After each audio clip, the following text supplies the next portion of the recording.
संतांचे उपकार. आपल्यावरती उपकार आहे बरं मायबाप.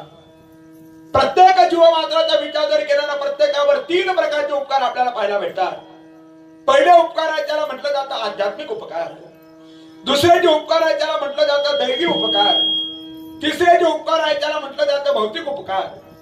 आणि शहाण्या माणसानं उपकाराची जाण ठेवली पाहिजे बरं. त्या ठिकाणी जी माणसं उपकाराची जाण ठेवतात ना त्यांना कृतज्ञ म्हटलं जातं.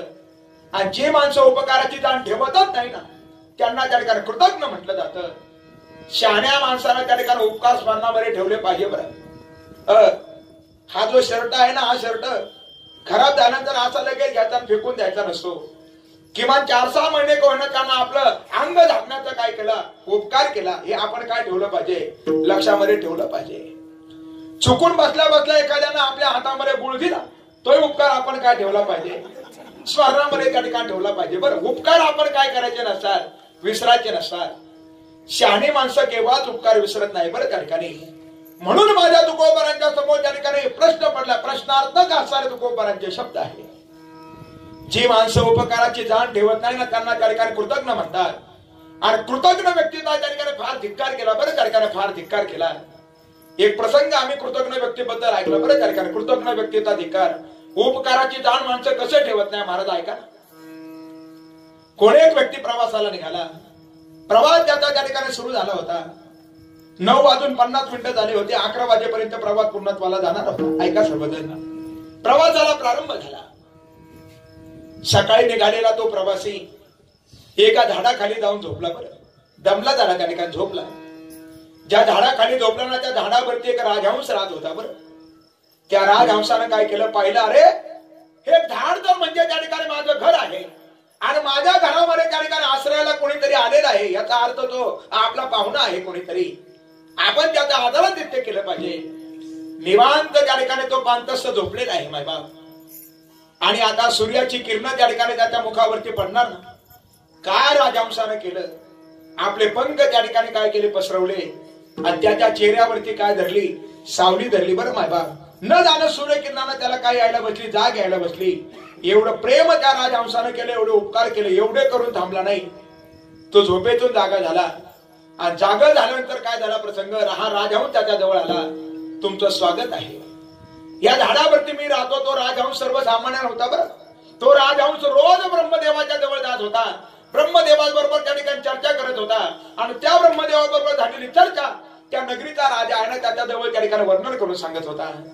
आणि अशा राजहंसानं उपकार केले. द्रोण तयार केला बरं, चुचीनं द्रोण तयार केला. सरोवरामध्ये गेला, पाणी आणलं आणि त्या वाट सरोला पिण्यासाठी पाणी दिलं.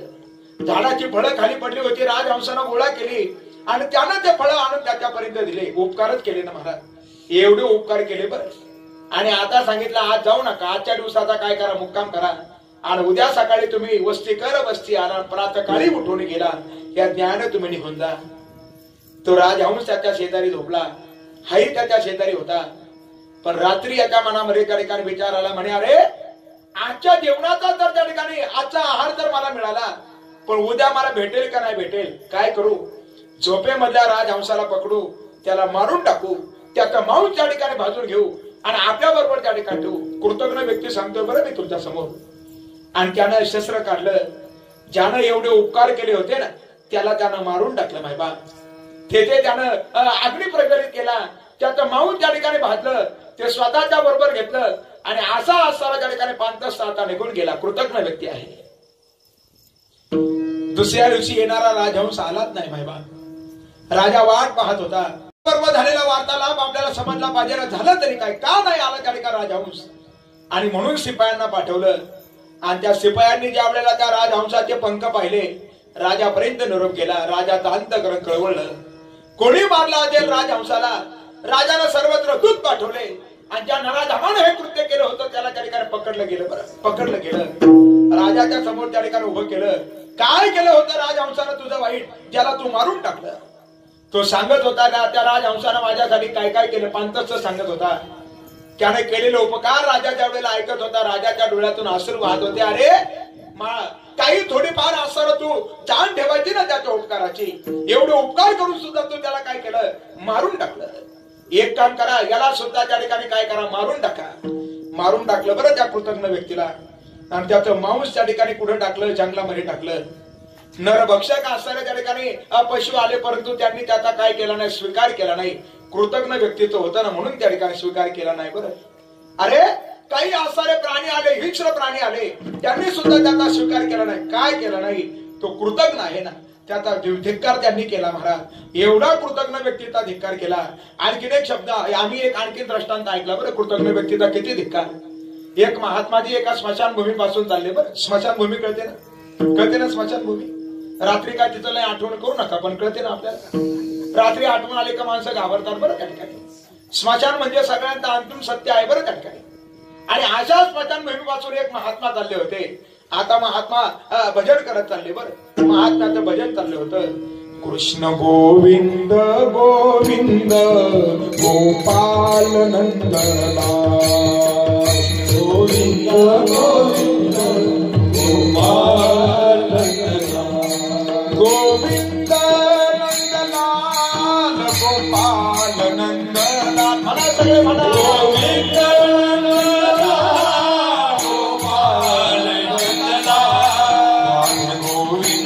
गोविंद गोपाल नंदलाल, गोविंद गोविंद गोपाल नंदलाल, गोपाल कृष्ण भगवान. महात्माजी भजन करत चालले होते. स्मशानभूमीच्या जवळून जात असताना महात्माने एक प्रसंग पाहिला. बरं, काय प्रसंग पाहिला. एक चिता जळालेली होती. बरं, चितेचा विस्तव त्या ठिकाणी त्याचे निखारे पडलेले होते, आणि एक मावडी असणारे त्या निखाऱ्याजवळ बसलेली होती. बरं, त्या विस्तावाजवळ बसली होती, आणि त्या विस्त्यावरती तिनं एक गाडगं ठेवलं होतं. बरं, नुसतं गाडगं ठेवलं नव्हतं, त्या गाडग्यावर तिनं स्वतःच्या पायातल्या चपला काढल्या होत्या, त्या त्याच्यावरती ठेवल्या होत्या. बरं, गाडग्यावरती. त्याला महात्म्याला आश्चर्यच वाटलं. महाराज, एक तर चितेचा असारा विस्तव, त्याच्यावरती गाडगं, आणि त्याच्यावरती झाकण तिनं तिच्या चपला ठेवल्या, असं तरी काय. महात्म्याला आश्चर्य वाटलं. माताजी काय करतात आपण. काय नाही महात्माजी, मी स्वयंपाक बनवते. स्वयंपाक? आणि ह्या स्मशानभूमीमध्ये कसा बनवता, आणि चितेच्या आसारा या विस्तवावरती. हो, बनवते. बरं, गाडग्यामध्ये काय शिजवायला टाकलं, त्या दृष्टांतात आम्ही ऐकलं तेच सांगतो. बरं, म्हणे एक मला कावळ्याचं प्रेत मिळालं, त्याचे बारीक बारीक तुकडे केले, त्याच्यामध्ये टाकले. बरं, शिजवायला काय पाणी टाकलं का. पाणी नाही टाकलं, त्याच्यामध्ये मदिरा टाकली. महात्मा म्हणू लागले, अहो माताजी सगळं वाईट आहे ना, हा विस्तवही वाईट आहे, ते मांसही वाईट आहे, त्याच्या शिजवतात तेही वाईट आहे, पण मला एक आश्चर्य वाटतंय, तुम्ही वरून तुमच्या पायातील चप्पल त्याच्यावरती झाकण म्हणून ठेवली, का ठेवली हो. त्या माताजीने दिलेलं उत्तर फार सुंदर आहे. बरं, ती माऊली म्हणू लागली, खरं सांगू का महात्माजी, सगळं जरी त्या ठिकाणी हे वाईट असलं ना, पण मी याच्यावर चप्पल झाकण ठेवली, त्याला कारण फक्त एकच आहे. बाबाजी, या रस्त्यानं जर माझा स्वयंपाक बनवत असताना एखादा कृतज्ञ व्यक्ती जर गेला, आणि त्या कृतज्ञ व्यक्तीच्या चरणाची धूळ जर माझ्या या स्वयंपाकामध्ये जर पडली, हा अशुभ स्वयंपाक आणखीन हजारो पटीनं अशुभ होईल, म्हणून मी त्याच्यावर चप्पल काय ठेवली, झाकण ठेवली. एवढा कृतज्ञ व्यक्तीचा काय केला, धिक्कार केला. म्हणून मनुष्यानं त्या ठिकाणी कृतज्ञ असण्यापेक्षा मनुष्यानं काय असावं, कृतज्ञ असावं. उपकार त्या ठिकाणी विसरू नका. एक वाक्य आम्ही ऐकलं बरं त्या ठिकाणी, आपण दुसऱ्यावर केलेले उपकार आयुष्यात केव्हाही स्मरणामध्ये ठेवू नका, आणि दुसऱ्यानं आपल्यावर केलेले उपकार आयुष्यामध्ये एक क्षणभर सुद्धा त्याचा विसर पडू देऊ नका. महात्मे असेच असतात. त्यांनी समाजावर केलेले उपकार त्याची वाच्यता केली का, नाही ना केली. उलट समाजासाठी केलेलं दान धर्म, समाजासाठी केलेला परोपकार महात्म्यांनी झाकून ठेवला. कसा झाकून ठेवला, ज्ञानोबारांचा दृष्टांत फार सुंदर आहे. नाना कृषी वळू आपुले, पांगुरवीचे पेरिले, तैसे धाकीत निपदल दान पुण्य. ज्याप्रमाणे शेतकरी शेतामध्ये पेरलेलं बियाणं झाकून टाकतो का उडत होतो, आपण शेतकरी आहोत ना, सगळे आहोत ना. काय करतो आपण ते बियाणं, शेडचे काय करतो आपण बियाणं. आता शेठजीने सांगितलं म्हणल्यानंतर सगळ्यांना यायलाच पाहिजे महाराज, बरोबर आहे की नाही. आपण ते बियाणं काय करतो, झाकून टाकतो. बरं, नाना कृषी वळू आपुले, पांगू रवीचे पेरिले, आणि तैसे झाकीचे निपदले दान पुण्य. हा दृष्टांत कमी वाटला असावा म्हणून आणखीन एक दृष्टांत दिला. एक श्रीमंत व्यक्ती जंगलातून प्रवास करत होता. प्रवास करता करता त्या ठिकाणी मध्यरात्र झाली आणि रात्री 12 वाजता त्याला त्या ठिकाणी 14 जणांनी अडवलं. जय हरी जय हरी, या या या. जय हरी म्हटले असतील का? हातामध्ये काट्या होत्या. शेठजींनी त्यांना पाहिलं, लटलट लटलट लटलट कापू लागले. बरं त्या ठिकाणी शेठजी त्यांना म्हणले, बरं झालं तुमचीच वाट पाहत होतो. एक काम करा, इकडल्या खिशात 1 लाख, इकडल्या खिशात 50,000, गळ्यामध्ये 10 तोळ्याचं रॉकेट, हातामध्ये 5 तोळ्याच्या अंगठ्या, तुमचीच वाट पाहत होतो. हे सगळं घेऊन टाका. सांगेल का श्रीमंती स्वतः शेठजी? सांगेल का श्रीमंती? सांगेल का? नाही ना सांगणार. उलट आतेली श्रीमंती काय करतो? झाकून ठेवतो. आडयू आतुडे आडवी, मग आडुता हरवी. हाही दृष्टांत कमी वाटला असावा. अर्ध्या ओळीमध्ये आणखीन एक दृष्टांत दिला. ना तरी कुलवधू लपवी अवयवांते. कुलवान घराण्यातील स्त्री, कुलवान घराण्यातील स्त्री जसं वस्त्रानं त्या ठिकाणी आपला अंग झाकून ठेवते. बरं, या ओवीचा विचार करणं त्या ठिकाणी फार महत्वाचं आहे. मायबाप, नको नको त्या वेशभूषा त्या ठिकाणी आपल्याला काय होतात? पाहायला भेटतात. बरं, त्या ठिकाणी समाजामध्ये त्या ठिकाणी असे काय प्रकार आपल्याला पाहायला भेटतात? माता मावल्यांवर झालेले अत्याचार त्या ठिकाणी आपण ऐकतो. बरं, त्या ठिकाणी ज्या नाराज आम्हाला केलं तो 100% दोषी आहेत. बरं, त्या ठिकाणी पण कुठेतरी आसारी वेशभूषा सुद्धा काय आहे? त्याला दोषी आहे. बरं, त्या ठिकाणी कारण आम्ही 1-2 ओळीचा विनोद वाचला. बरं, एक मैत्रीण दुसऱ्या मैत्रिणीला म्हणत होती, तिला जरा कपडे त्या ठिकाणी जरा काय घातले होते? आपले कपडे घातले होते. म्हणे, का एवढे कपडे त्या ठिकाणी असे तू घातले? तुझी आई रागावत नाही का तुझ्यावरती? म्हणे, आजच रागवली. म्हणे, कशामुळे रागवली? तिचे घातले म्हणून रागवली. ऐकताय का आपण? अरे, जर आई जर त्या ठिकाणी तशा पद्धतीचे वस्त्र परिधान करत असेल तर मग त्या ठिकाणी मुलगी कशी परिधान करणार महाराज? म्हणून त्या ठिकाणी संस्कार. ना तरी कुलवधू लपवी अवयवांते. कुलवान घराण्यातील स्त्री जसं वस्त्रानं आपलं सर्व अंग झाकून ठेवते, श्रीमंत व्यक्ती चोरांपासून जशी आपली श्रीमंती झाकून ठेवतो, ज्याप्रमाणे शेतकरी शेतामध्ये पेरलेलं बियाणं झाकून ठेवतो, तसं समाजावर केलेले उपकार महात्मे काय करत असतात? झाकून ठेवतात. दुसऱ्यावर केलेले उपकार त्याची वाच्यता करू नका आणि आपल्यावर असणारे उपकार केव्हाही आपण काय करू नका, विसरू नका. बरं, त्या ठिकाणी सदैव त्या उपकारातून उतराय होण्याचा काय केला पाहिजे? प्रयत्न केला पाहिजे. म्हणून 3 प्रकारचे उपकार आपल्यावरती आहे महाराज. प्रारंभ आपण केला. पहिले उपकार आहे आपल्यावर आध्यात्मिक उपकार, दुसरे उपकार आहे आपल्यावर दैवी उपकार आणि तिसरे उपकार आहे भौतिक उपकार. भौतिक उपकार कुणाचे? जन्मदात्या माता पित्यांचे, सगळ्या परिवाराचे असतात ना. त्या ठिकाणी शेजाऱ्याचे सुद्धा आपल्यावरती उपकार राहतात. बरं, ते छोटस लेकरू झालं की ही आई घेऊन त्या लेकराला जाते, शेजारणीकडे जाते. ती शेजारी त्याला मांडीवरती घेते. काय भरते त्याची? काय भरते? टाळू भरते ना. त्या ठिकाणी तिचे सुद्धा आपल्यावरती काय आहे? उपकार आहेत महाराज. उपकार त्या ठिकाणी विसरू नका.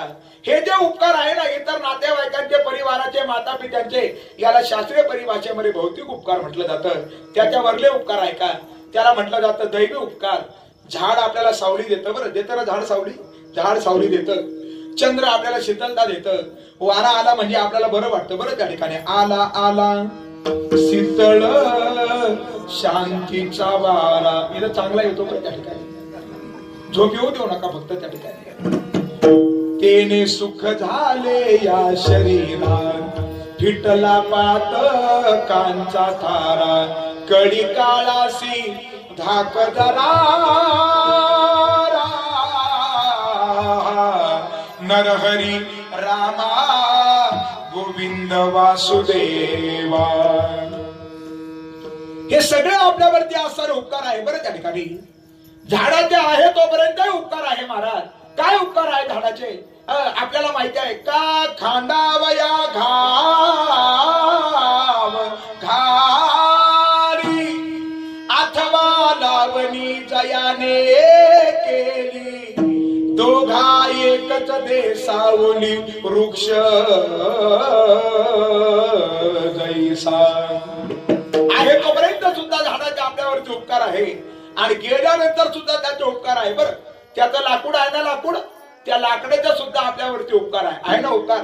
एक जुन्या काळातलं एक काव्य आहे. बरं, त्या ठिकाणी आता नवीन मुलांना नाही पटणार पण जुनं काव्य आहे. अरे अरे चांद को छूने वाले इंसान, देख तमाशा लकड़ी का, अरे जब तू पैदा हुआ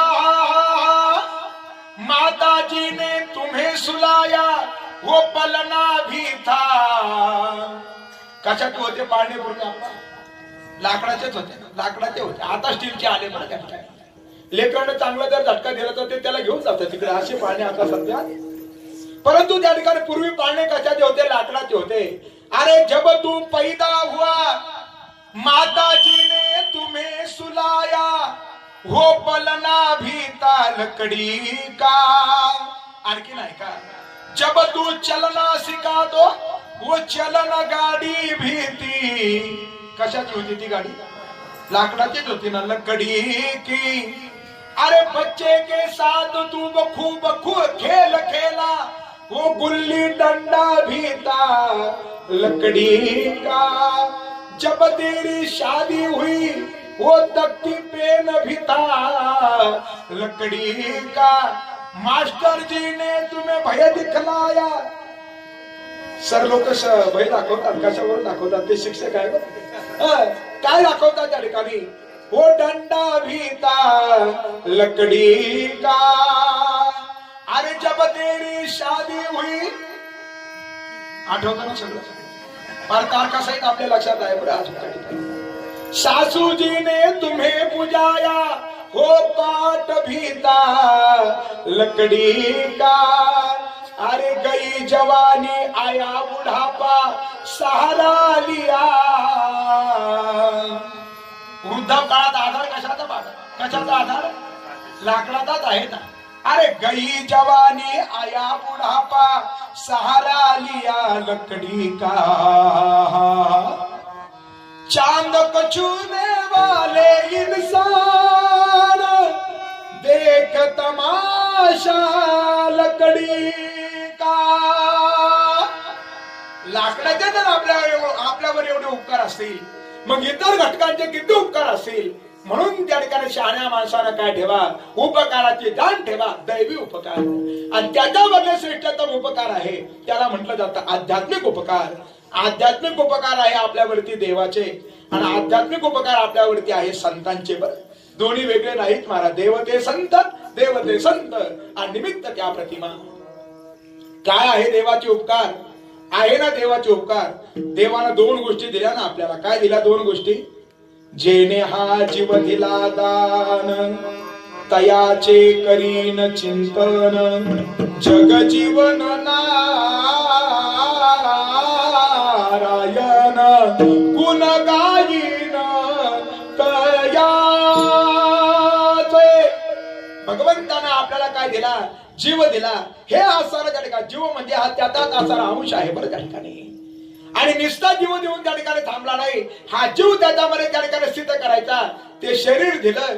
देव धीला देह भजना बोला,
जीव, आणि दुसरा भगवंतानं तुम्हा आम्हाला दिला हा देह.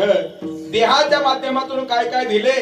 दिले इंद्रिय, हात पाय कान, डोळे मुख बोलाया वचन काय होईल गाणं जेणे तू जोडीसी नारायण नारायण जोडल्यावर काय होईल नासे जीवपण भवरोग जेणे हा जीव दिला दान तो हा भिवरेच्या तटी त्या भगवंतानं तुम्हाला आम्हाला हे दिलं त्या देवाचे सुद्धा तुमच्या आमच्यावरती काय आहे उपकार आहे बरं त्या ठिकाणी ज्या वेळेला एखादी गोष्ट एखादं इंद्रिय त्या ठिकाणी कामी होऊन द्या मायबाप एखाद्या व्यक्तीला त्या ठिकाणी दृष्टी आहे बरं त्या ठिकाणी असं आपल्याला पाहायला भेटतं दृष्टी आहे फार सुंदर त्या ठिकाणी जीवन जगतो पण काही वेळेला त्या ठिकाणी असं होतं एखादा अपघात त्या ठिकाणी त्याच्या जीवनामध्ये येतो आणि त्याचे दोनही डोळे त्या ठिकाणी काय होतात निकामी होतात महाराज आणि अचानकपणे त्याला अंधत्व येतं आणि अशा व्यक्तीच्या जवळ जाऊन आपण बसा आणि जरा असा त्याची चौकशी करा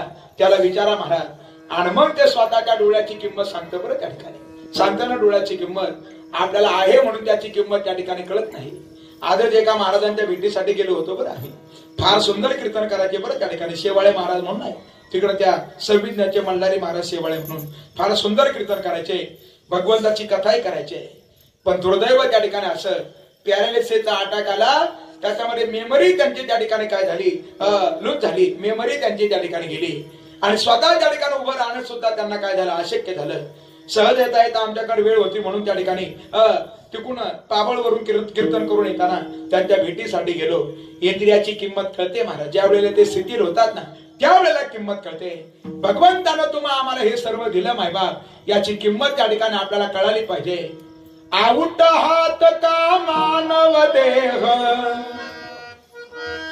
अरे अरे अल्लाह ने तुझ दिया पण आपण घोटाळा घातला ना खाया पिया सुख से सोया नहा जमाना खोया अरे मेरा मेरा सब ही मेरा जन्म भर ही कमाया रे काही ना फार खाण्याचा छंद असतो बरं दोघं जण रस्त्यानं चालले त्यांना पंक्ती दिसल्याबरोबर त्या ठिकाणी दोघं जण पंक्तीला जाऊन बसले जे वाढीत होतं त्याला जरा दोघंही अनोळखी दिसले बरं त्या ठिकाणी ते म्हणले का कुठून आले हो तुम्ही एक म्हणलं अहो आम्ही नवरीच्या बाजून आहोत शेजाऱ्याला विचारलं ते त्यातच होतं बरं शेजारी तुम्ही कोणत्या बाजून आले तो म्हणला आपण नवरदेवाच्या बाजून ते नवरीच्या बाजून म्हणलं मग हे म्हणलं मी नवरदेवाच्या बाजून आहे आणि मग वाढणारा म्हणला काय जेवायचं ते शांतते जेवा हे लग्नाचं जेवण नाही हे श्राद्धाचं जेवण आहे असं त्या ठिकाणी असे काय महाराज ज्यांचा आसारा त्या ठिकाणी काय अरे खाया पिया सुखचे सोया नहात जमाना खोया त्याच्यामध्ये त्या ठिकाणी आपलं काय चाललंय भगवंतानं तुम्हाला आम्हाला हा देह दिला ते जे उपकार आहेत त्यांना म्हटलं जातं आध्यात्मिक उपकार आणि त्याच आध्यात्मिक उपकाराचा आणखीन एक भाग म्हणजे संतांचे उपकार संतांचे सुद्धा आपल्यावरती उपकार आहे मायबाप प्रश्न पडला त्या ठिकाणी सेना महाराजांना त्यांचा एक अभंग आहे बरं त्या ठिकाणी संतांचे उपकार सांगावया नाही पार सांगावया नाही पार नाही पार सांगावया नाही पार संतांचे उपकार सांगावया नाही पार सांगावया नाही पार सांगावया नाही पार संतांचे उपकार सांगावया नाही पार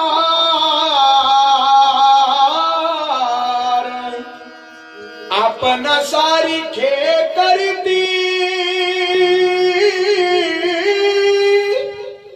सेना महाराजांचा अभंग आहे बरं संतांचे सुद्धा आपल्यावरती उपकार आहे मायबाप आहे बरं त्या ठिकाणी उपकार किती उपकार एक प्रमाण आहे केले उपकार सांगू मी काय केले उपकार सांगू मी काय आपण करी आई श्रीमान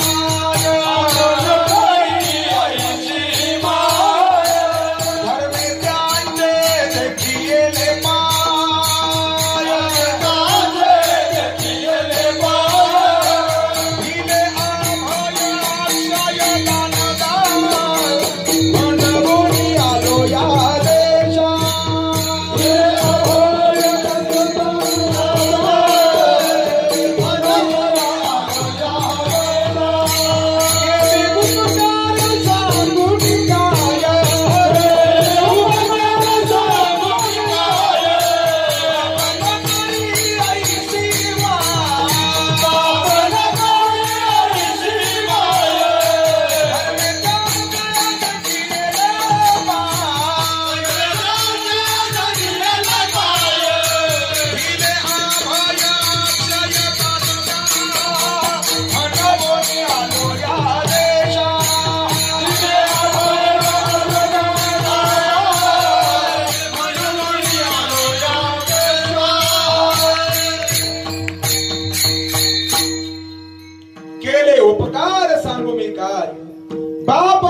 आईसी माय.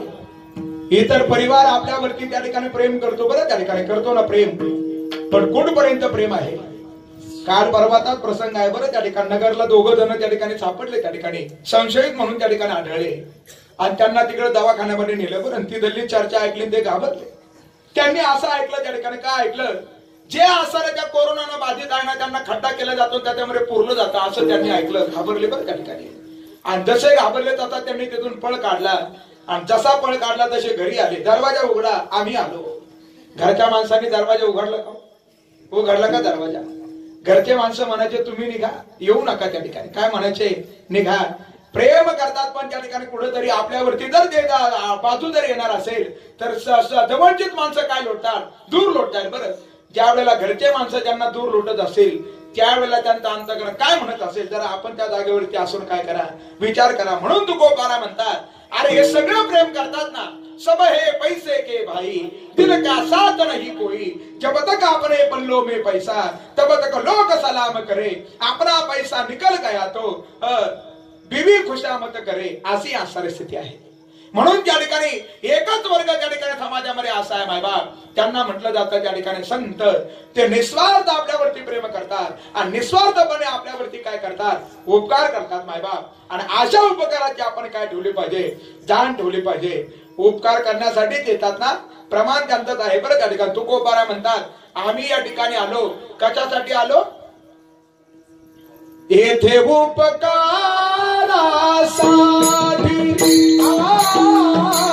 येथे उपकारासाठी,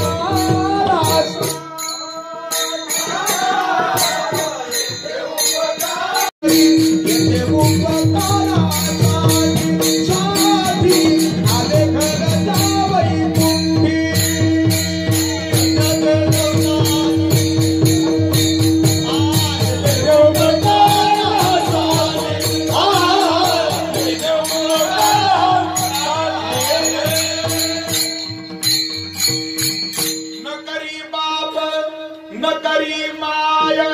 ऐसे करी उपकार. बाप आणि आसर आई जेवढा उपकार आपल्यावर करणार नाही तेवढे उपकार त्या ठिकाणी संत काय करतात? आपल्यावरती करतात बरं. एक ते बापूजींनी दृष्टांत फार सुंदर सांगितलं बरं, मोरारी बापूजींनी. आपण आणखी कुणाच्या मुखातून ऐकलं असेल, पण त्यांच्या रामायणामध्ये तो दृष्टांत आला. प्रसंग म्हणे असा घडला, छोटस लेकरू त्या ठिकाणी खेळत होतं बरं, राजाचं लेकरू होतं. खेळ खेळता खेळता लेकराच्या पायाला जखम झाली. जखम झालेलं लेकरू घरी धावत आलं. मुलाला झालेलं दुःख त्या ठिकाणी वडिलांनी पाहिलं आणि वडिलांचं अंतःकरण कळवळलं बरं. राजा जरी होता पण अंतःकरण कळवळलं मायबा. त्या राजानं आपल्या मुलाला खांद्यावरती घेतलं. त्या वडिलांच्या प्रेमाचा एक भाव आम्ही त्या एक 4-2 दिवसापूर्वी वाचला बरं. त्या ठिकाणी फार सुंदर भाव आहे. आई आपल्या मुलाला कुठं घेते? कडेवर घेते बरं. घेते ना कडेवर? कडेवर घेते. आणि वडील आपल्या मुलाला काय करतात? काय करतात? खांद्यावर घेतात बरं. कडिये वागवणी भार खांदी, तुकोबारांचं प्रमाणच आहे. का माय आपल्या मुलाला कडेवर घेतील? का वडील आपल्या मुलाला खांद्यावरती घेतात? त्याच्यातला भाव आम्ही ऐकला. आई आपल्या लेकराला कडेवर घेते. कुठपर्यंत कडेवर घेते? ते मध्यंतरी सांगलीला प्रसंग घडला बरं. त्या पुरामध्ये ज्या वेळेला एक माय सापडली महाराज, तिचं लेकरू कडेवर होतं. माय त्या ठिकाणी विनंती करत होती, लेकराला कडेवरती घेतलं होतं आणि हात वरती करून विनंती करत होती, कोणीतरी वाचवावं, कोणीतरी वाचवा. दुर्दैव त्या ठिकाणी असं पाणी वाढलं, त्याच्यामध्ये त्या माऊलीला जावं लागलं. निस्ती माय नाही गेली, लेकरूही गेलं महाराज. शोध कार्य सुरू झालं आणि शोध कार्यानंतर 2 दिवसानंतर माय लेकराचं प्रेत मिळालं महाराज. पण त्याही वेळेला त्या मातेनं त्या मुलाला जे पकडून ठेवलं होतं ना, ती मिठी तिनं सोडलेली नव्हती. माये मृत्युमुखी पडलेली होती आणि लेकरू मृत्युमुखी पडलेलं होतं, पण कडेवरलं लेकरू तिनं सोडलं नव्हतं. दंतकथाने सत्य प्रसंग 4-2 महिन्यापूर्वीचा. माय आपल्या लेकराला कडेवरती घेते, त्याला कारण एकच आहे, जे मला दिसतंय ना ते माझ्या मुलाला दिसावं, हा भाव आईच्या अंतःकरणामध्ये असतो. म्हणून आई मुलाला कडेवर घेते. पण बापाचा अंतःकरण त्याच्यापेक्षा उच्च आहे महाराज. बाप आपल्या लेकराला खांद्यावरती घेतो, त्याचं कारण एक असावं बरं. त्या ठिकाणी आईला वाटतं जे मला दिसलं ते माझ्या लेकराला दिसावं, आणि बापाचं अंतःकरण असं त्याला वाटतं, अरे उभ्या आयुष्यामध्ये जे मला पाहता आलं नाही ना ते माझ्या लेकराला वरून दिसावं. म्हणून त्या ठिकाणी बाप काय करतो? आपल्या लेकराला खांद्यावरती घेतो महाराज. हे अंतःकरण असं. ज्या वेळेला मुलाच्या पायाला जखम झाली आणि जखम झालेलं पाहिलं, बाबाचं अंतःकरण कळवळलं. काय करावं? त्या लेकराला एका वैद्याकडे नेलं. राजा वैद्याकडे घेऊन गेला. वैद्यानं उपचार सुरू केला. रोज असारा राजा आपल्या लेकराला वैद्यापर्यंत घेऊन जाऊ लागला. नंतर वैद्य त्या ठिकाणी येऊ लागला. बाबा वैद्य येत होता आणि उपचार करता करता वैद्यानं सांगितलं, राजे साहेब, मुलाच्या पायाची जखम काय बरी करणं आम्हाला त्या ठिकाणी अशक्य आहे. अजून काय त्याच्यावरती आम्ही लस शोधलेली नाही. ऐकताय ना सगळे? खरं तर त्या ठिकाणी आता सगळेजण घाबरून गेलेले आहे. बरं त्या ठिकाणी आपल्याकडे येतं का काय, आपल्याकडे येतं का काय. ऐका ना महाराज, सगळ्यांनी आता खबरदारी घेणं त्या ठिकाणी महत्वाचं आहे.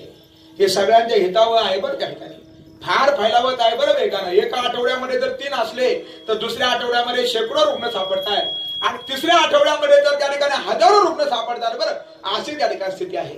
प्रत्येकानं आता काय व्हा, सावध व्हा. डोळे झाकपणा करून त्या ठिकाणी चालणार नाही महाराज. ज्याला परमार्थ करायचा ना त्याला शरीर सुद्धा कसं पाहिजे, चांगलं पाहिजे. बरं परमार्थाच्या प्राप्तीसाठी अंतरंगाची शुद्धी महत्वाची आहे आणि ती अंतरंगाची शुद्धी तर महत्वाची आहेच महाराज, पण त्या भगवत नामचिंतनामध्ये तल्लीन होऊन नाचण्यासाठी हे शरीर सुद्धा चांगलं पाहिजे ना. ते सुदृढ राहण्यासाठी प्रत्येकानं आता जपून राहा. आपले हात आपण त्या ठिकाणी काय केले पाहिजे, स्वच्छ धुतले पाहिजे. एवढंच नाही महाराज, आता कुणाचं दर्शन घेताना जवळ जाऊन दर्शन घेण्याची गरज नाही. मुख दर्शन घेतलं तरी भरपूर झालं. बरं आता 4-2 महिने त्या ठिकाणी ऐकून ठेवा महाराज, हे गरजेचं आहे. त्या ठिकाणी सांगितलं पाहिजे आणि येथील एखाद्या वक्त्यानं जर सांगितलं तर ते श्रोत्यांच्या अंतःकरणामध्ये घर करून बसतं. बरं त्या ठिकाणी आता शिक्षकांना सुद्धा सांगितलं, बरं हे विद्यार्थ्यांना काय करा, जागृती प्रदान करा. रोज असताना त्या ठिकाणी आपण काय केलं पाहिजे, खऱ्या अर्थानं मिठाचं जे पाणी आहे ना त्यांना काय कोमट पाण्यानं आपण गुळण्या वगैरे त्या ठिकाणी केल्या पाहिजे, जेणेकरून त्या विषाणूचा प्रादुर्भाव आपल्यावरती होणार नाही. तो त्या ठिकाणी आधार झाल्यानंतर त्याला आता त्यातून बाजूला निघण्याच्या अगोदर तो न होऊन देणं हे त्याच्यावरला असारा काय रामबाण उपाय आहे. बरं त्या ठिकाणी म्हणून सर्वांनी त्या ठिकाणी काय व्हा, सावध व्हा, निष्काळजीपणा त्या ठिकाणी करू नका. जेवढे आपल्याला त्या ठिकाणी सांगतील त्याचा आपण काय करा, स्वीकार करा. वैद्यानं सांगितलं होतं मुलाच्या पायावरती उपचार माझ्याकडनं होणं अशक्य आहे. परदेशातील वैद्याला पाचारण करण्यात आलं आणि असा परदेशातील वैद्य त्यानं राजाला एक उपचार सांगितला. बरं राजा, मुलाचा जर पाय जर बरा करायचा असेल, कोणी जर एखाद्या व्यक्तीनं जर ही जर जखम आपल्या जिभेने जर टाकली आणि त्याच्यामध्ये जर लाळ जर मिश्रित जर झाली तर कदाचित ही जखम बरी होऊ शकते. राजाने स्वतःहून ऐकलं पण राजा पाठीमागे सरला. दौंडी पिटवली कोणीतरी मुलाची जखम टाकण्यासाठी, कोणीच पुढे आलं नाही. पाय सडू लागला, दुर्गंध येऊ लागला आणि त्या मुलाची असारी व्यवस्था राजनगरीपासून 4 किलोमीटर अंतरावरती केली. मुलाला झोपडीमध्ये नेऊन टाकलं. आलिशान बंगल्यामधला असारा मुलगा झोपडीमध्ये जाऊन पडला होता आणि एक महात्माजी आले. बर श्रीकृष्ण चैतन्य प्रभू नित्यानंदा हरे राम हरे कृष्ण राधे गोविंदा. वाऱ्याबरोबर त्या मुलाच्या जखमेचा दुर्गंध आला. दुर्गंध त्या महात्म्यापर्यंत पोहोचला आणि महात्म्याने प्रश्न केला, हे बदबू कैसी है. राजनगरीतील लोक सांगत होते महात्म्याचं अंतःकरण कळवळलं होतं आणि ज्या दिशेनं तो मुलगा आहे त्या दिशेनं महात्माजी जाऊ लागले. हळूहळू वाजनाचा आवाज मुलाच्या कानापर्यंत पोहोचला. कोण आला असेल, कोण आला असेल. हे नाथ नारायण वासुदेव, हे नाथ नारायण वासुदेव. जसा जसा आवाज वाढत चालला ना तसं तसं छोट्या त्या लेकराला समजलं होतं का आता नक्की त्या ठिकाणी माझ्या झोपडीच्या दिशेने कोणीतरी येत आहे आणि समोर ते महात्मा दिसू लागले आणि महात्मा आता मुलाच्या दिशेने गेले. मुलाच्या जवळ गेले. हातामधला कमंडलू खाली ठेवला, खांद्यावरली झोळी खाली ठेवली, 2 हात जमिनीवरती टेकवले आणि असा महात्मा स्वतःच्या जिभेनं मुलाच्या ती जखम काय करू लागला, चाटू लागला. बरं त्या ठिकाणी आज ज्या वेळेला महात्मा जखम चाटू लागला त्या मुलाच्या डोळ्यातून गळगळ गळगळ अश्रू वाहू लागले. अरे जन्मदात्या माता पित्यांनी मला या झोपडीमध्ये आणून टाकलं आणि हा महात्मा त्या ठिकाणी येताना माझा कुठल्याही प्रकारचा परिचय नसताना हा महात्मा आला आणि माझी काय काढतोय, जखम काढतोय.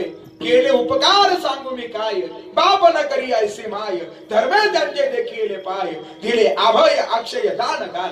हे उपकार त्या ठिकाणी करणारे फक्त कोण आहे, संत त्या ठिकाणी आहे महाराज. आणि त्यांची आपण काय ठेवली पाहिजे, जाण ठेवली पाहिजे. जाण ठेवणारा कृतज्ञ आणि जाण न ठेवणारा त्या ठिकाणी कृतज्ञ. तुकोबारा त्या ठिकाणी कृतज्ञ आहे. त्यांना माहिती आहे महाराज माझ्यावरती सगळ्यात संतांचे उपकार आहे, सगळ्यात संतांचे उपकार आहे. आणि असे तुकोबाराच्या ठिकाणी संत महिमा वर्णन करून सांगत असताना काय त्यांचे उपकार सांगावे म्हणून तुकोबारांच्या समोर प्रश्न पडला. आणि अशा उपकाराच्या संबंधांना त्यांनी प्रश्न उपस्थित केला अभंगाच्या पहिल्या चरणामध्ये. काय सांगू आता संतांचे उपकार, काय सांगू आता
सांगावे माझ्या समोर त्या ठिकाणी मोठा प्रश्न आहे.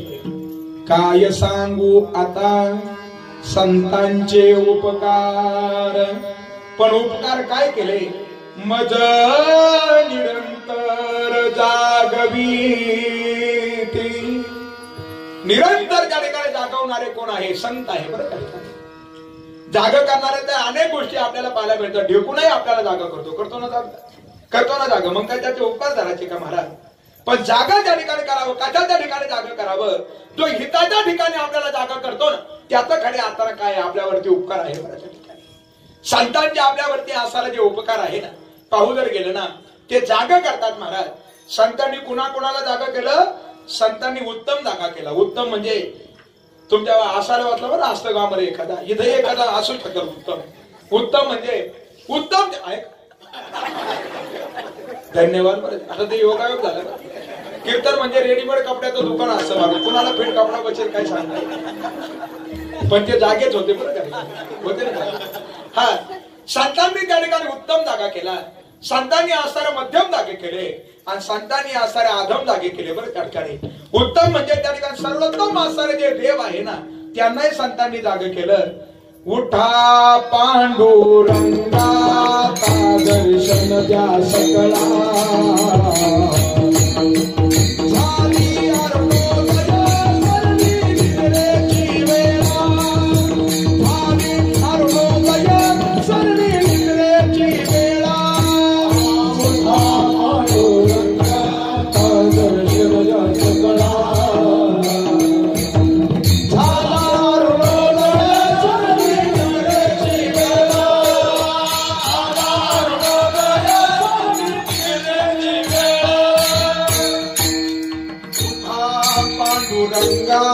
हरिजना सांभाळी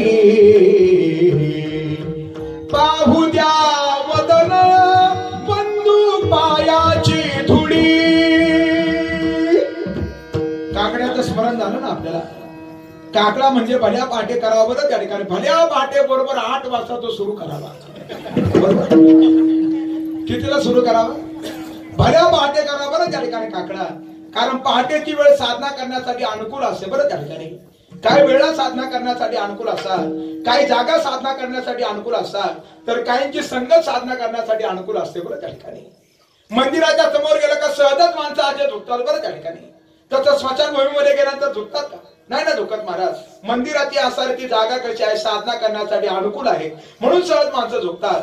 भूमी काही वेळेला अनुकूल असते बरं. काही वेळेला एखादा संघ काय करत असो साधना करण्यासाठी अनुकूल ठरतो बरं.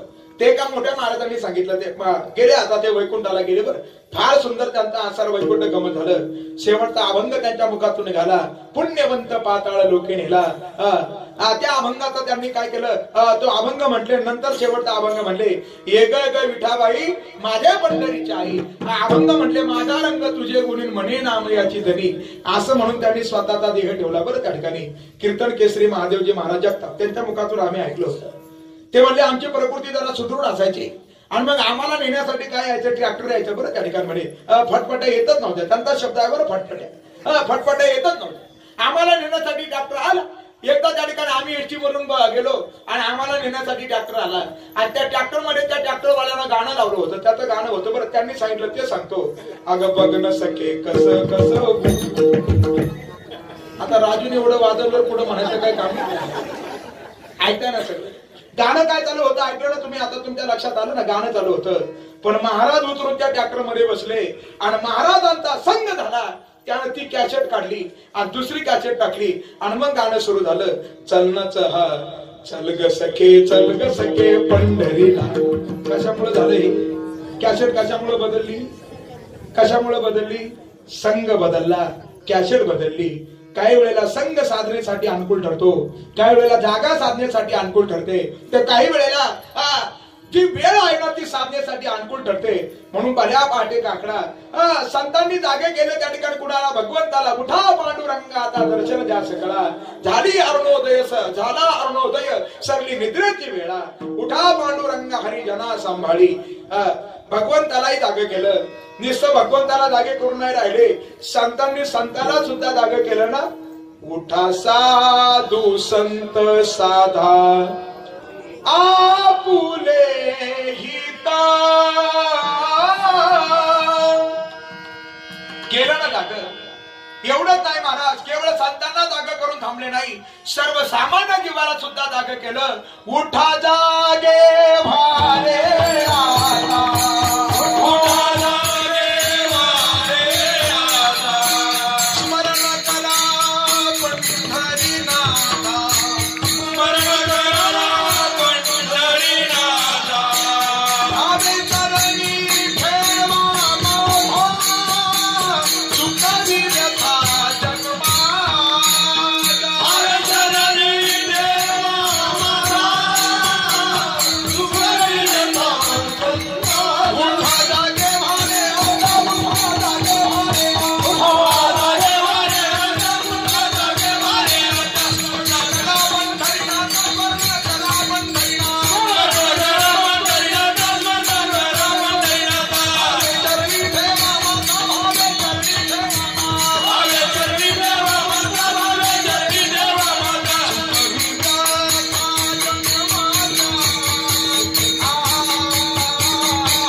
चालय तसं लावण्याचा प्रयत्न केला पाहिजे. तसं मिळमिळीत म्हणलं कसे जागे होतील महाराज त्या ठिकाणी. उठा जागे भारे आता, उठा जागे भारे आता. उठा सकळ जन उठिले नारायण आनंदले मुनी जन तिन्ही लोक करा जय जयकार पुंडलिक वरदा श्री किमान केला पाहिजे ना आपण करा म्हणूनच म्हणले असे ना करा जय जयकार करा जय जयकार वाद्यांचे गजर मृदंग विणे अपार टाळ ढोळ सगळ्यांना निरंतर जागं ठेवलं ते साधू संत महात्मांनी हे त्यांचे उपकार आहे. तुकोबारा म्हणतात मला सुद्धा त्या ठिकाणी जागं केलं म्हणजे झोपेतून बाहेर काढलं बरं. त्या ठिकाणी अनेक आपल्याला झोप पाहायला भेटतात. सर्वसामान्य झोप आहे ना त्या ठिकाणी जी कीर्तनामध्ये सुद्धा येते ना सर्वसामान्य झोप त्याच्यातून सुद्धा जागं केलं महाराज. याला म्हणायचं व्यावहारिक निद्रा. दुसरी जी निद्रा आहे तिला म्हटलं जातं विकाराची निद्रा. तिसरी जी निद्रा आहे तिला म्हटलं जातं आसक्तीची निद्रा. चौथी जी निद्रा आहे तिला म्हटलं जातं भ्रमनिद्रा. अशा अनेक प्रकारच्या आसरा निद्रा त्या ठिकाणी आपल्याला पाहायला भेटतात महाराज. आणि 5व्या क्रमांकाची जी निद्रा आहे ना त्याला म्हटलं जातं अज्ञानाची निद्रा. या 5ही आसरा निद्रेतून साधुसंत महात्म्यांनी मला काय केलं जागं केलं आणि ते निरंतर जागं केलं. मज निरंतर जागवीती. मनुष्य जागा केव्हा होतो माहिती आहे केव्हा जागा होतो त्याला फक्त सांगायचं आता जिथं तुम्ही झोपता तिथं त्या ठिकाणी साफ केला मग जागा होतो बरोबर. मग केव्हा जागा होतो जागा होण्याची 4 कारण आहे बरं. पहिलं कारण आहे ज्या वेळेला मनुष्याच्या जीवनामध्ये आपत्ती येते ना त्यावेळेला मनुष्य जागा होतो. ज्या वेळेला एखाद्या सदग्रंथाचं श्रवण तथा वाचन आपल्याकडून घडतं त्यावेळेला मनुष्य जागा होतो. तिसरं कारण आहे का ज्या वेळेला एखादा आपलं पूर्व पुण्याचा त्या ठिकाणी उदय होतो त्यावेळेला मनुष्य जागा होतो. आणि चौथं कारण आहे का ज्या वेळेला एखाद्या सदपुरुषाचा संघ जीवनामध्ये प्राप्त होतो त्यावेळेला मनुष्य काय होतो जागा होतो महाराज. या 4 गोष्टीमुळे मनुष्य जागा होतो. तुकोबारा म्हणतात या सदपुरुषांनी या संतांनी आम्हाला निरंतर जागा ठेवलं.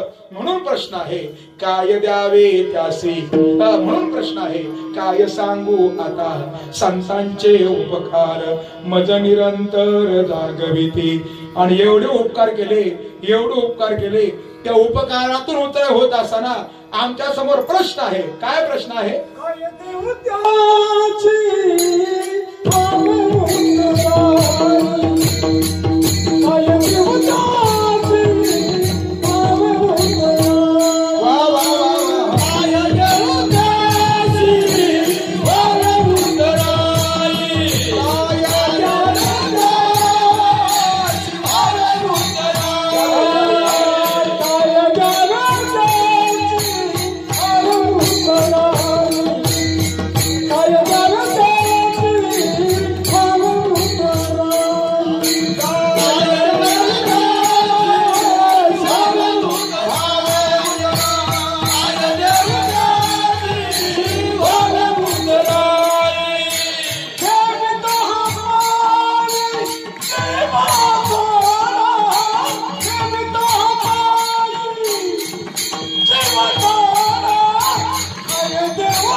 असताना काय त्यांना द्यावं हा माझ्या समोर असणारा प्रश्न आहे.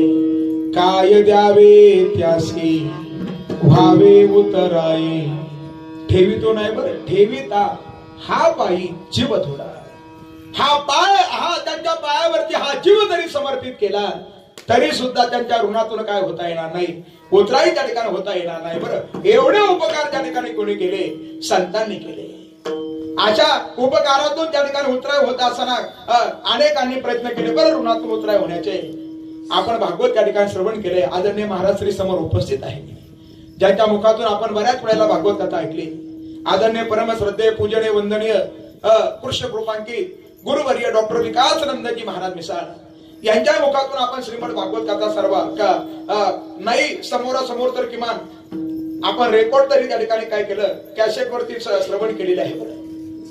कथेमध्ये आपण त्या ठिकाणी ऐकतो राजा परीक्षितीवरती मृत्यू संकट आलं. बरं त्या ठिकाणी आलं होतं मृत्यू संकट आणि असा राजा गंगेच्या काठावरती गेला आणि कळवळून त्या ठिकाणी आला. त्याला म्हणत होता, ऐकलं का माझ्याकडून पाप घडलंय. बरं राजा सांगत होता माझ्याकडून पाप घडलं, कोणीतरी सांगा हो, कोणीतरी सांगा, प्रियमान माणसाचं कर्तव्य सांगा, खरंच खरंच माझ्याकडून पाप घडलंय, कोणीतरी माझ्या उद्धाराचा मार्ग सांगा.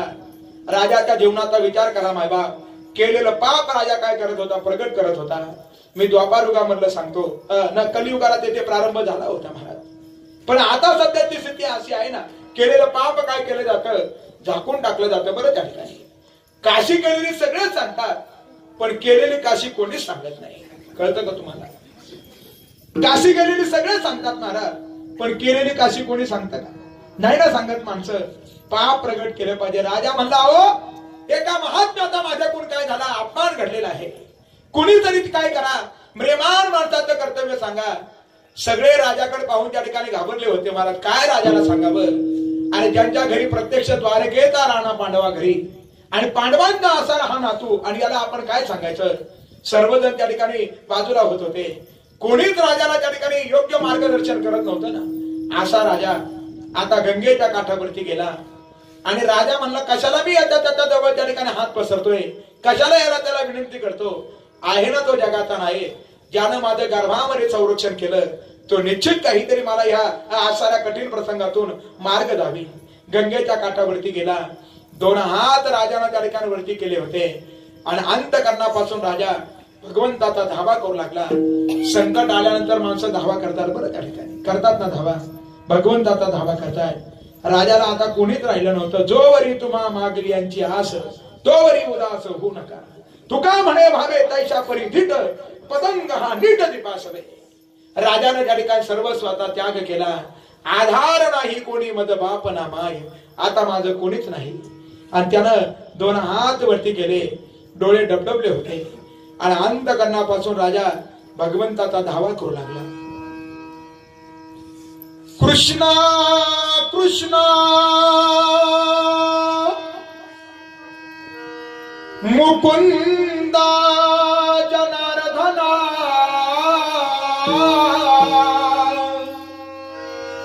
कृष्ण गोविंद नारायणा.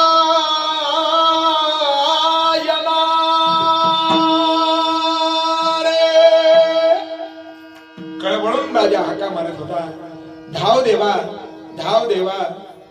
नारायणा रे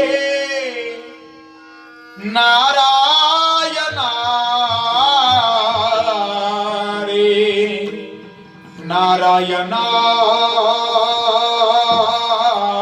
रे नारायणा रे. श्रीबाके बिहारी रे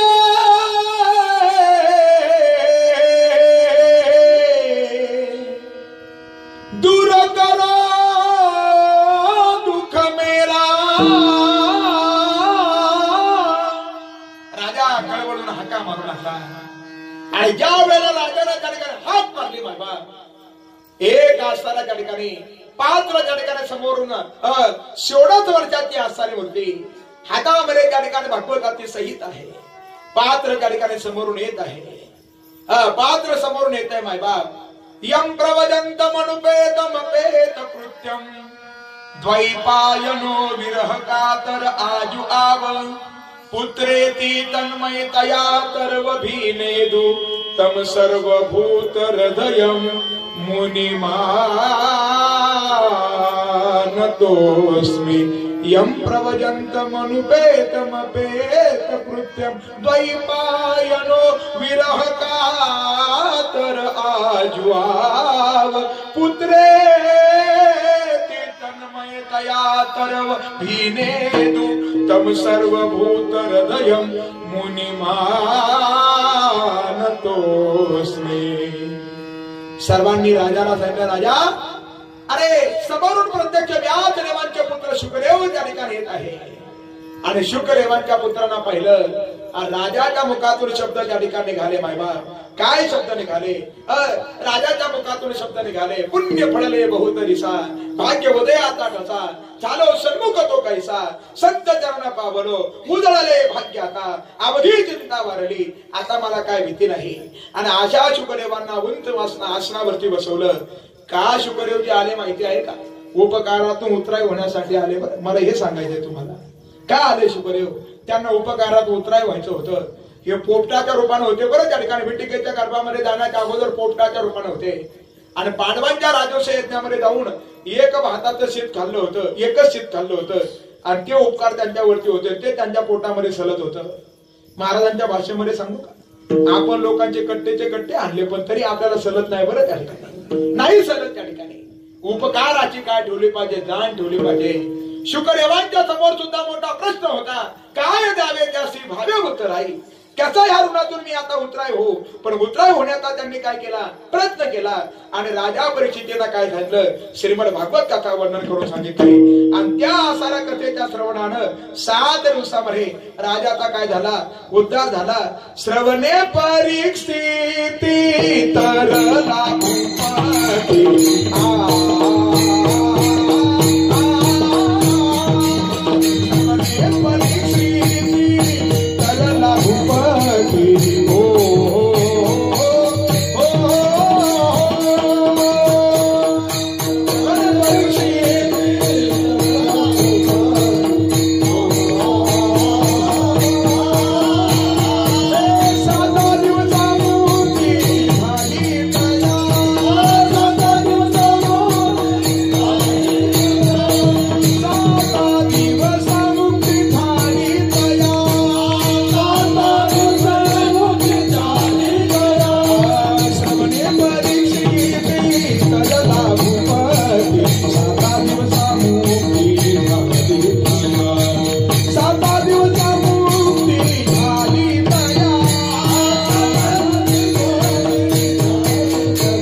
काय देऊ।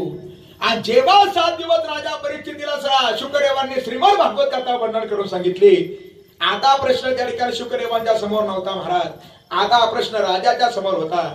आता या ऋणातून उतराई होण्यासाठी यांना मी काय देऊ, काय द्यावे त्यासी भावे उतराई ठेविता हा पायी जीव थोडा।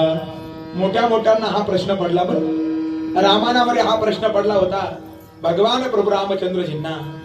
त्या ठिकाणी देत होते बरं, सर्वांना देत होते, सर्वांना देत होते।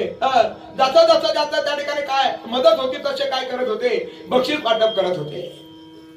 आता प्रश्न त्या ठिकाणी पडला फक्त कोणाला द्यावं होते बरं। त्या ठिकाणी हनुमंतराय सीता माता शेजारी बसले म्हणे, अहो स्वामी तुम्ही सगळ्यांचे उपकार लक्षामध्ये ठेवले, हनुमंतरांचे उपकार तुमच्या लक्षामध्ये राहिले नाही का?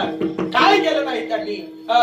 केली सीता शुद्धी मूळ रामायणा आदी द्रोणागिरी जो अनिला लक्ष्मण वाचविला। फार सामर्थ्यवान होते बरं हनुमंतराय। ज्या वेळेला त्या रावणाचा उद्धार करून पाठीमागे येत होते, पाठीमागे येत असताना त्या ठिकाणी 11ला 9 मिनिटं कमी राहिले होते, आले होते पाठीमागे, लवकर येत होते। आणि पाठीमागे येत असताना काय झालं, त्या नाशिकच्या जवळ आलेल्या अंजनेरी पर्वताच्या पायथ्याला अंजनी माता तप करत होत्या। हनुमंतराव म्हणले देवा आमची माय आहे ना अंजनी माता या पर्वताच्या पायथ्याला तपश्चर्या करते बरं. भगवंत म्हणले आपलं विमान खाली उतरा. आणि विमान खाली उतरलं आणि जगाचा नायक धावत धावत गेला आणि अंजनी मातेच्या चरणाचं दर्शन घेतलं बरं. धन्य अंजनीचा सुख नाम तिचे नाम त्याचे हनुमंत तुका म्हणे रुद्रा आणि अंजनीची आकुमार दर्शन त्या ठिकाणी घेतलं. आणि हनुमंतरायांचे त्या ठिकाणी कर्तृत्व सांगू लागले. अंजनी मातेला म्हणू लागले माताजी कदाचित जर हा हनुमंत जर नसता ना ही सीता मला मिळाली नसती. कदाचित जर हनुमंत जर नसता ना तर हा लखन त्या ठिकाणी मला मिळाला नसता. अंजनी मातेने विचारलं लखनला झालं काय. म्हणे लखनला शक्ती लागली होती. सुषेण वैद्यांना सांगितलं वल्ली आणली पाहिजे. याला वल्ली आणण्यासाठी पाठवलं तर हा सर्व द्रोणागिरीत घेऊन आला आणि द्रोणागिरीतून आणला लक्ष्मण वाचविला. जसं जसं त्या ठिकाणी हनुमंतराचं कर्तृत्व त्या ठिकाणी सांगत होते प्रभू रामचंद्रजी आणि आईच्या डोळ्यातून त्या ठिकाणी आनंद अश्रू वाहत होते. महाराज वाहतात ना अश्रू वाहतात. दुःखाच्या समयाला सुद्धा अश्रू येतात आणि आनंदाच्या क्षणाला सुद्धा अश्रू येतात. पण दुःखाचे अश्रू उष्ण असतात आणि आनंदाचे अश्रू काय असतात थंड असतात. मायेच्या डोळ्यामध्ये अश्रू येत होते आनंद अश्रू. आणि बोलता बोलता हनुमंतराव म्हणले प्रभू रामचंद्र म्हणले आणि अखेर माझ्या हातून आता रावणाचा काय झाला उद्धार झाला. अंजनी माता कडाडून उठल्या. काय बोलतात तुम्ही. रावणाला तुम्ही मारलं. हो हो आम्हीच त्या ठिकाणी मारलं. आमच्या हातून रावणाचा उद्धार झाला. तुम्ही रावणाला मारलं आणि मग हाणव्या काय काम करीत होत. कोणी विचारलं. आईनं विचारलं बरं. आणि त्या अंजनी मातेनं आपल्या दुधाची आसारी धार एका पर्वतावरती मारली आणि त्या पर्वतावरती मारल्याबरोबर त्या धारेच्या प्रभावानं तो उंच आसारा पर्वत काय झाला विघरला गेला. मायबाप ह्या अशा दुधानं मी ज्याला वाढवलं त्याच्यामधलं सामर्थ्य मला त्या ठिकाणी माहिती आहे. असा सामर्थ्यवान असा हनुमंतराय. सीता माता म्हणत होत्या देवा तुम्ही सगळ्यांचे उपकार लक्षामध्ये ठेवले पण हनुमंतरांचे उपकार तुमच्या लक्षामध्ये नाही काय. जगाच्या नायकाने सीतेला सांगितलं सीते आपल्या आसाऱ्या त्या ठिकाणी मी हनुमंतरांना पंचप्राण जरी त्या ठिकाणी दिले ना तरी सुद्धा त्या ठिकाणी त्या उपकारातून काय होता येणार नाही उतराई होता येणार नाही. माझ्या समोर त्या ठिकाणी मोठा पेच प्रश्न आहे. काय द्यावे त्यासी व्हावे उत्तराही ठेविता पायी जीव थोडा. हा प्रश्न तुकोबरांच्या समोर आहे. काय सांगू आता संतांचे उपकार मज निरंतर जागविती. जाग कुणाला करावं माहिती आहे का. 5 जणांना त्या ठिकाणी जाग करावं बरं. त्या ठिकाणी कुणाला जाग करावं. एखादा घाबरलेला व्यक्ती आहे बरं त्या ठिकाणी घाबरला आणि घाबरलेल्या स्थितीमध्ये जर त्याला जर झोप जर लागली तर अशा व्यक्तीला झोपेतून उठवल्या तर आपल्याला काय लागत नाही पाप लागत नाही बघा. दुसरं आहे का एखादा विद्यार्थी आहे आता त्याची आसारी परीक्षेचा कालावधी सुरू आहे आणि आता त्यानं उठून काय केला पाहिजे अभ्यास केला पाहिजे बरं त्या ठिकाणी. काही विद्यार्थी करतात बरं त्या ठिकाणी फार अभ्यास करतात. त्यांच्या वडिलांना 100% खात्री असते मुलांना त्या ठिकाणी चांगले मार्क पडणार. एका वडिलांना इतका आपल्या मुलावरती विश्वास होता. वडिलांना त्या ठिकाणी गावाला जायचं होतं. वडील मुलगा म्हणलं बाबा उद्या माझा निकाल आहे बरं. आणि मुलाला लगेच वडिलांनी जवळ घेतलं ना हाता खालून काढलं. वडील मारत होते. शेजारी धावत आले. अहो म्हणे झालं काय. म्हणे त्या ठिकाणी यानं सांगितलं आता उद्या निकाल आहे. अहो पण उद्या निकाल आज का मारता. नाही उद्या मला गावाला जायचं ना मला माहिती आहे याचं काय घोटाळा आहे. एवढं वडिलांना काय पाहिजे विश्वास त्या ठिकाणी पाहिजे बरं त्या ठिकाणी. एवढा विश्वास त्या ठिकाणी पाहिजे. फार मुलं मार्क पाडणारे असतात. त्याला बरेच दृष्टांत मला तुमच्या समोर सांगता येतील पण असं असावं मुलं त्या ठिकाणी आपला प्रसंग त्या ठिकाणी जाग करावं. एखादा असा शालेय विद्यार्थी जर त्याला जर परीक्षेच्या कालावधीमध्ये जर झोप जर लागली आणि त्याला जर आपण झोपेतून जर उठवलं तर आपल्याला त्याचं काय लागत नाही पातक लागत नाही. एखादा असा आजारी व्यक्ती आहे आणि त्याला आता औषध घेणं महत्वाचं आहे आणि औषध घेण्याच्या अगोदर त्याला जर झोप जर लागली आपण त्याला उठवले ना त्याचं पातक लागत नाही. आणखीन कुणाला उठवण्याचं पातक लागत नाही. प्रवासी प्रवास करतोय सकाळी त्याला आता त्याच्या साध्यापर्यंत पोहोचायचं आणि त्याला जर निवांत झोप जर लागली त्याला उठवण्याचं काय लागत नाही पातक लागत नाही. हा झाला 4था आणि 5व्या क्रमांकाचा आहे महाराज.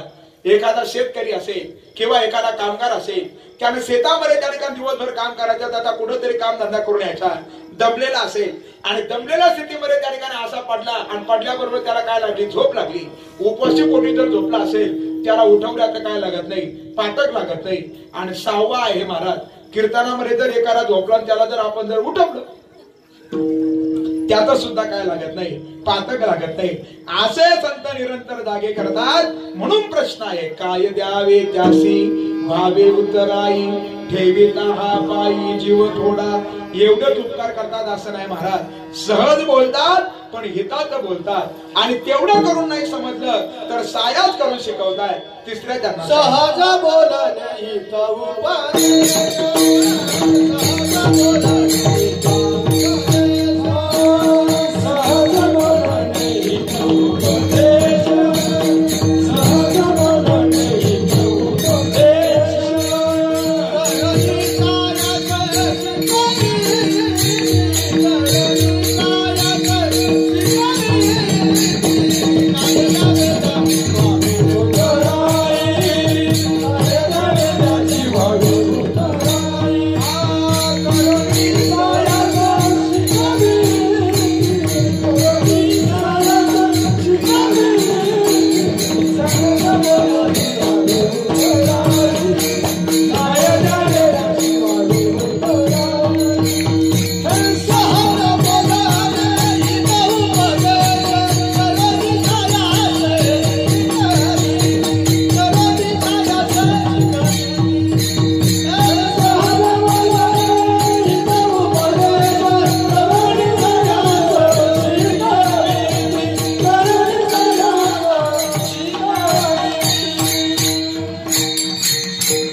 काही वेळेला सहज बोलताय.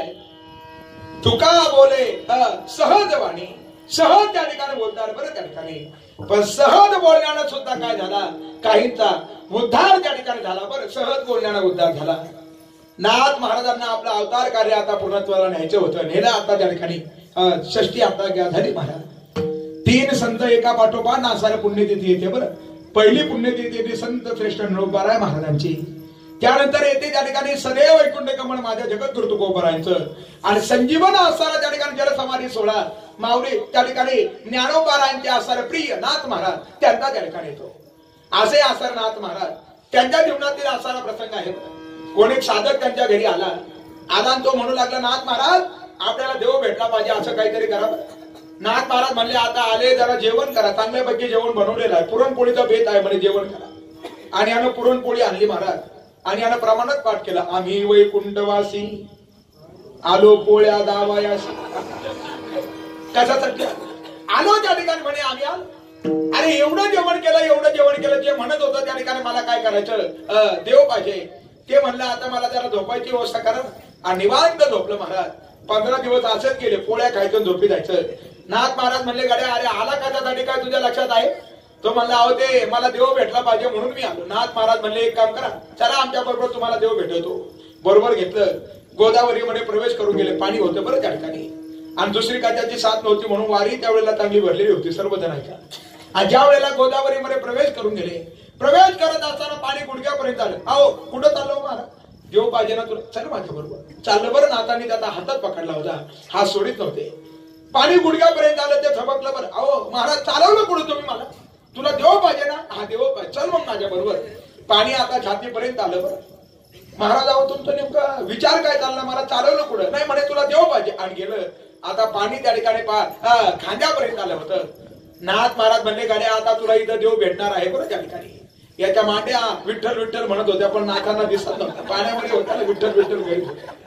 अरे नाथ महाराज म्हणले, तुला देव पाहिजे, घाबरू नको, अजिबात घाबरू नको. एक काम कर, या पाण्यामध्ये तू 3 बुड्या मारायच्या, 3 बुड्या मारायच्या.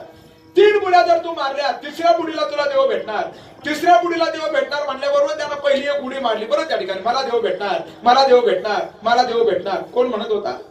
पोळ्या खात होता तो म्हणत होता बरं त्या ठिकाणी, देव भेटणार असं म्हणत होता. पहिली बुडी त्यानं मारली, पाण्यामध्ये मारली. पहिली बुडी मारली, वरती आलं. नाथांना म्हणलं, नाथ महाराज एक झाली बरं. नाथ महाराज म्हणले, अजून 2 बाकी आहे. दुसरी बुडी मारली, पुन्हा वरती आलं. नाथ महाराजांना म्हणलं, नाथ महाराज आता 2 झाल्या बरं. नाथ महाराज म्हणले, अखेरची फायनल बाकी आहे, काळजी करू नका. आणि तिसरी बुडी मारला, त्यानं पाण्यामध्ये प्रवेश केला. जसं पाण्यात गेलं तसं नाथांनी त्याच्या डोक्यावरती हात ठेवला आणि पाण्यामध्ये त्याला दाबून ठेवलं महाराज. ते असं वरती लोटायचं, नाथ महाराज त्याला खाली लोटायचे. आता पाण्यात बोलता येईल का? येईल का पाण्यात बोलता? किती बोलणारा पटायचा असू द्या महाराज, त्याला पाण्यात बोलता येईल का? सगळ्या बोलणाऱ्यांना सगळ्या ठिकाणी बोलता येतं असं नाही बरं त्या ठिकाणी. एका महाराजांनी एक दृष्टांत सांगितला. म्हणे काय झालं, एका गावामध्ये त्या ठिकाणी नामसप्ताह सुरू होता. आणि नामसप्ताह सुरू असताना काय झालं, नेमकं नियोजित कीर्तनकार काय झाले, काही हजर राहिले. मग आता कीर्तन कोणी करायचं? पहिला प्रश्न होता बरं कोणी करायचं, आता कोणी करायचं असा प्रश्न आहे. चला त्यावेळेला असा प्रश्न पडला कोणी कीर्तन करायचं. आणि प्रसंग असा घडला, गावातील एक बैठकीत गाजवणार होतं. ते म्हणलं मग आपण काय कामाचे, आपण कीर्तन करणार. बरोबर ठरलं बरं. त्याला त्या ठिकाणी धोतर वगैरे उलट वगैरे काय नेसवून नव्हतं, पण आणलं धोतर नेसून त्याला. आणि असं त्याला धोतर नेसून आणलं, फेटा बांधून आणलं. गाणारे असे चांगले होते, रूप पाहता लोचनी. त्यानं अभंग सांगून ठेवला होता, आपला आदिनाथ गुरु तर घेऊन टाकला बरं. अभंग वगैरे त्या ठिकाणी झाला. आणि आता हे थोडंफार वाचून आलं होतं, त्याच्या मांड्या विठ्ठल विठ्ठल करायला लागले. आजच्या अभंगात तुकाराम महाराज काय म्हणतात, आणि पुढला आठवणच ना महाराज विठ्ठल विठ्ठल विठ्ठल विठ्ठल. पुन्हा मागे यायचं, थोडं शांत व्हायचं. लोक वाटायचं फारच चिंतन करून आलंय बरं. ऐका, आजच्या अभंगात तुकाराम महाराज काय म्हणतात, पुढला आठवणच ना महाराज. दोनदा तसं झालं, दोनदा काय तीनदा झालं, 4 वेळेला झालं, 5 वेळेला झालं, 10 वेळेला झालं. आणि 11व्यांदा हे म्हणलं विठ्ठल विठ्ठल विठ्ठल. हो, आजच्या अभंगात तुकाराम महाराज काय म्हणतात. समोर तो म्हातारा म्हणलं, आजच्या अभंगात तुकाराम महाराज म्हणतात तुम्ही खाली बसा. दृष्टांत आपला संपला महाराज. सगळ्यांना सगळ्या ठिकाणी बोलता येतं का? तसं नाथांनी त्याला पाण्यात दाबून ठेवलंय बरं. एवढा वेळ नव्हतं ठेवलं, पण आपण जरा जास्तच वेळ घेतला. पाण्यामध्ये काय केलं, दाबून ठेवलं. आणि नाथांनी पाण्यामध्ये दाबून ठेवल्यानंतर काही सेकंदानंतर त्याला वरती काढलं. आणि ते त्यावेळेला त्या ठिकाणी असं सेकंद वरती आल्यानंतर असा लांब लचक श्वास घेतला आणि नाथांचा हात धरला. नाथ महाराज, अहो नाथ महाराज इकडे पहा ना, माझ्याकडे जरा पहा. नाथ महाराज काय नेमकं देव माझ्या भेटीला आणत होते का मला देवाच्या भेटीला पाठवत होते, काय झालं होतं तुमचं मला सांगा. नाथ महाराजांना प्रश्न केला. त्यावेळेला नाथ महाराज म्हणले, गड्या तुला त्या ठिकाणी मला प्रश्न विचारायचा आहे, सांग. पाण्यामध्ये दाबून ठेवलं त्यावेळेला तुला काय वाटत होतं? ते म्हणलं, नाथ महाराज पाण्यात दाबून ठेवलं त्यावेळेला मला कोणी आठवत नव्हतं, देवही आठवत नव्हता, घरही आठवत नव्हतं, कोणीच आठवत नव्हतं. पण सारखं माझं अंतःकरण त्या ठिकाणी तळमळत होतं. कशासाठी तळमळत होतं? श्वास घेण्यासाठी अंतःकरण तळमळत होतं. असं वाटत होतं केव्हा तुम्ही माझ्या डोक्यावरला हात बाजूला कराल आणि केव्हा एकदा वरती येईल आणि केव्हा त्या ठिकाणी गुदमरलेला श्वास बाहेर निघेल आणि वरला श्वास मी घेईल. श्वास घेण्यासाठी माझं अंतःकरण तळमळत होतं. नाथ महाराज म्हणले, भल्या माणसात तेच सूत्र आहे. जसं श्वास घेण्यासाठी तुझं अंतःकरण तळमळतं ना, तसं भगवंताच्या भेटीसाठी काय झालं पाहिजे, तळमळलं पाहिजे. सहज बोलून जर नाही समजलं मग करोनी सायास शिकविती, करोनी सायास करोनी सायास.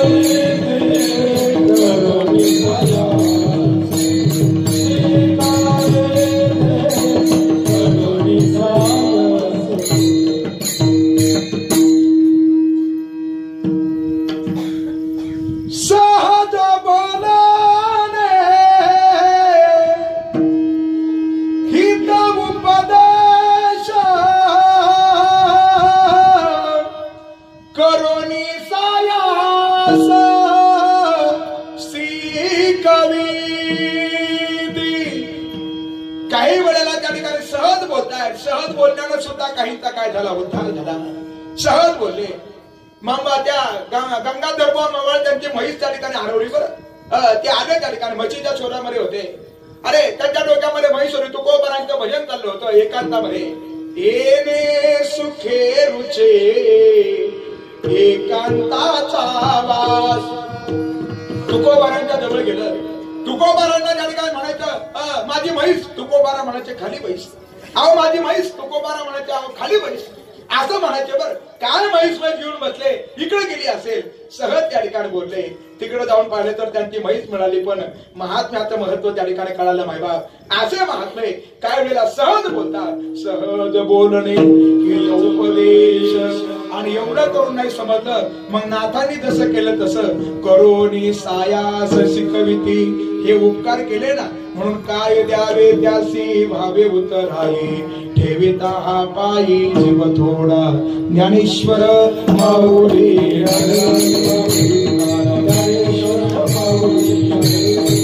माऊली ज्ञानेश्वर ज्ञानेश्वर ज्ञानेश्वर माऊली.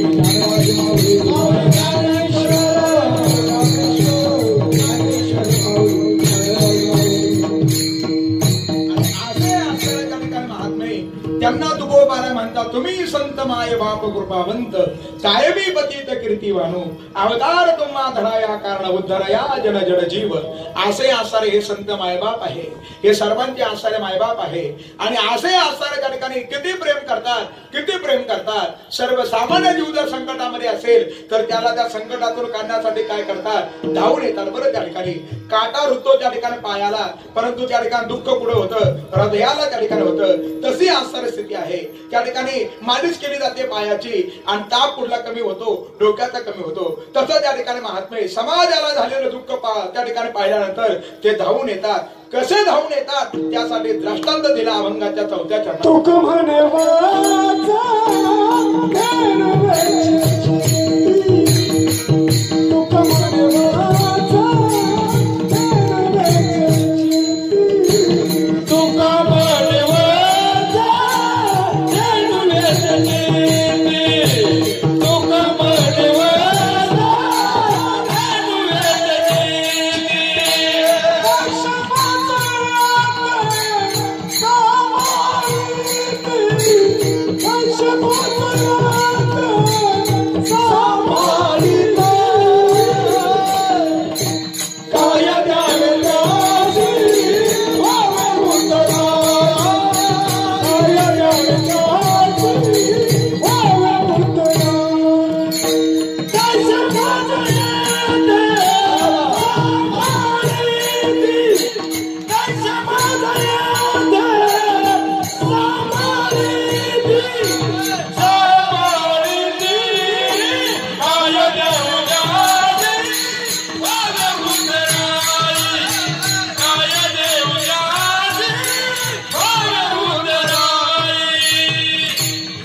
गुरु गोविंद सिंगाकडे एक साधक आला बरं.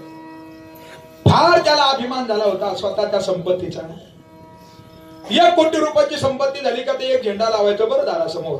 असे त्यानं 50 झेंडे लावले. मग संपत्ती किती झाली कळली आपल्याला. आणि गुरु गोविंद सिंगाच्या समोर आलं आणि गुरु गोविंद सिंगांना म्हणू लागलं, अहो जरा काय तुम्हाला पाहिजे ते मागून घ्या. पट्ट्या 50 कोटीचा असारा मालक आहे, काय मागायचं ते मागा. पण गुरु गोविंद सिंगांनी उपदेश करत असताना काय केलं, सहज उपदेश केला. शिष्याला सांगितलं जरा सुई आणा बरं. सुई आणली आणि सुई त्याच्या हातामध्ये दिली.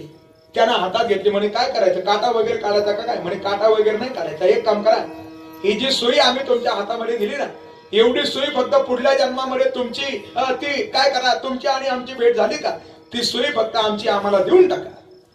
ते म्हणलं हे कुठं शक्य आहे का, ही सुई कुठं आम्हाला बरोबर नेता येईल का. गुरु गोविंद सिंग सहज म्हणले, अरे जर सुई जर तुला जर बरोबर नेता येत नसेल मग 50 कोटी जर तुला काय बरोबर नेता येईल. सहज बोलण्याला उपदेश झाला आणि गुरु गोविंद सिंगाच्या चरणावरती प्रणिपात केला आणि सगळ्यांचा त्याग केला. आणि गुरु गोविंद सिंगाचं शिष्यत्व स्वीकारलं आणि पंजाबी भजन करू लागलं. वाहे गुरु वाहे गुरु वाहे गुरु वाहे गुरु वाहे गुरु वाहे गुरु वाहे गुरु वाहे गुरु वाहे गुरु वाहे गुरु गुरु वाहे गुरु वाहे गुरु वाहे गुरु. आ गए बाबा जी, आ गए बाबा जी, पढ़ो या पंजाबी याद थल्ले थल्ले रे ठकुरा बल्ले बल्ले. सहज बोलण्यानं उपदेश झाला. सहज बोलणे ही तो उपदेश करोनी सायाचं शिकविते. आणि धावून येत आहे कशा पद्धतीनं तुका म्हणे वत्स धेनू एके चित्ती. सायंकाळची वेळ होती. गोमातेच्या चित्ताचा विषय तिथं वासरू होतं. ज्या गोठ्यामध्ये गोमातेचं वासरू बांधलं होतं त्याच गोठ्यामध्ये त्या ठिकाणी एका माऊलीचं लेकरू झोळीमध्ये होतं. दुर्दैव असं गोठ्याला आग लागली. माऊली त्या ठिकाणी गोठ्याच्या बाहेर ओरडत होती, माझ्या बाळाला वाचवा, माझ्या बाळाला वाचवा, माझ्या बाळाला वाचवा. स्वतःचा जीव तिनं संकटामध्ये नाही घातला, परंतु दूर वरून रानातून येणारी गोमाता ज्या गोठ्यामध्ये तिथं वासरू आहे तिनं पाहिलं. शेपटी तिनं उंच केली आणि धावत आली महाराज. तिनं जाळाचा विचार न करता जशी त्याच्यामध्ये त्यानं बुडी मारली आणि जिथं तिच्या आसनाच्या वासराची ज्या खुट्याला बांधून ठेवलं होतं ना, तिनं त्या ठिकाणी आची धडक मारली, खुटी मोडून काढली आणि स्वतःच्या आसारा वाचाला संकटातून बाहेर काढलं. जशी गोमाता आपल्या वाचाला संकटातून बाहेर काढते, तुका म्हणे वत्स धेनू एके चित्ती, तैसे मद येते सांभाळीत. तसे संकटाच्या वेळेला ते काय करतात, मला सांभाळण्यासाठी येतात. म्हणून माझ्या समोर प्रश्न आहे, काय द्यावे त्यासी व्हावे उत्तर आहे. जीव जर ठेवावा तर ठेवीत हा पायी जीव थोडा. हे झालं कशामुळं, त्यांचे उपकार आमच्यावरती आहे. असो ज्यांच्या ह्या पवित्र आणि पावन प्रांगणामध्ये आपण आहोत ते चैतन्य आसारे काणेपनाथ नव आसारे त्या ठिकाणी नाथ आहे बरं. त्या ठिकाणी नवनारायण त्या ठिकाणी नवनाथांच्या रूपाने त्या ठिकाणी प्रगट झाले.